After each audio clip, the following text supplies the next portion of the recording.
For Aristotle, fundamentally, citizenship has to do with participation in the rulership of the city, right? In the way that the city is run. And you can say, well, there's all these things that happen in Greek kata bebekos, right? By accident, not essentially by definition, by the nature of the citizen, like, foreigners and all these people who are part of the koinonia more generally, who are in that place, who operate according to its laws. But to be a citizen is to participate in the running of the state, right? And it doesn't just have to be in like some specific office that's only available for some time, but rather it can be in any office that is always available. So juror is an example that he gives, dikastes in Greek, right? And what this shows us is that the idea that we have, which is that citizenship kind of encompasses all those people who somehow operate in basically the whole people, right? For us, citizenship encompasses the whole people. This is not a given. This is not a guarantee. It has to do with our specific form of government. And this comes down to what Aristotle calls ruling and being ruled in turn. That in Athens,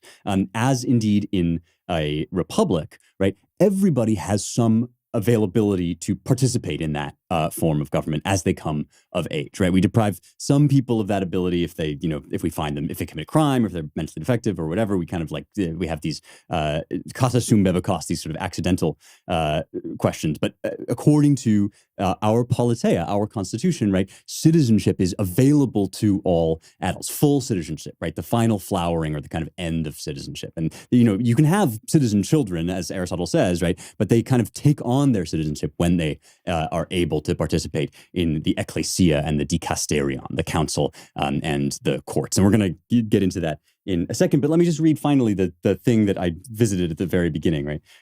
Who is the citizen then is evident from these things. Whoever is entitled to share in an office involving deliberation or decision is, we can now say, a citizen in this city. And the city is the multitude of such persons that is adequate with a view to a self-sufficient life, to speak simply. Now, remember, I said I was going to talk about self-sufficiency, right?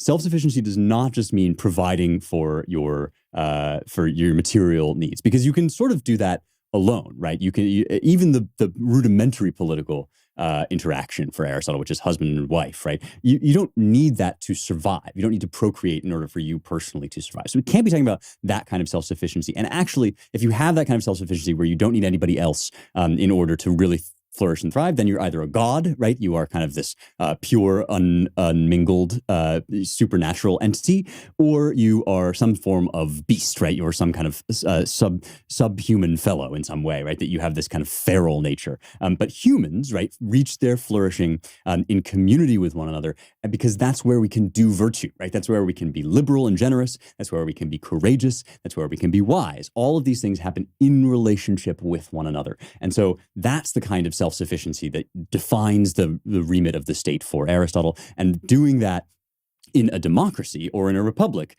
means ruling and being ruled in turn. That's what citizenship is. That's what makes you a citizenship, is that you have some piece of that pie, right? You have some investment in and rights to participate in, as we would describe it, right? In the government of the city. This is why monarchies, for instance, like, pure arbitrary monarchies or tyrannies, you might say, deprive the ruled of full citizenship as we conceive of it, right? Is because they are therefore excluded from making the decisions that affect the rules that govern their lives.